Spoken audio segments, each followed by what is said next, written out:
देखिए हम लोग लाइव आते हैं, आप लोग इतने सारे लोग जुड़ जा रहे हैं। हम लोग का मजबूरी ये है कि नेटवर्क इशू है हम लोग जहाँ पे। ये देखिए हमारे सब पवन जी के फैन सब और हनुमानगढ़ी बाबा के भक्त भी बोल सकते हैं इनको।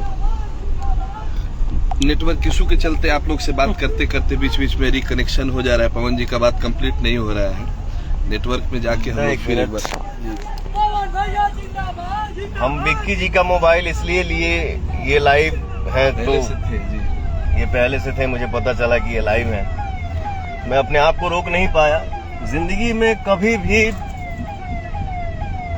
किसी भी मोड़ पे अगर मैं परेशान हुआ और मैं आता हूँ बाबा के दरबार में और बोलता हूँ बाबा आशीर्वाद दी, मुझे लगता है ना कि साक्षात कोई खड़ा होकर हमको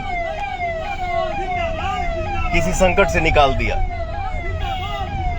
इतना विश्वास है मुझे इस स्थान पे, इसलिए मैं चाहा कि हमार भोजपुरी संसार जौन बा, हमार भोजपुरी परिवार जौन बा, हम सब भैया चाचा माई बहन के हनुमानगढ़ी के बाबा के आशीर्वाद मिले।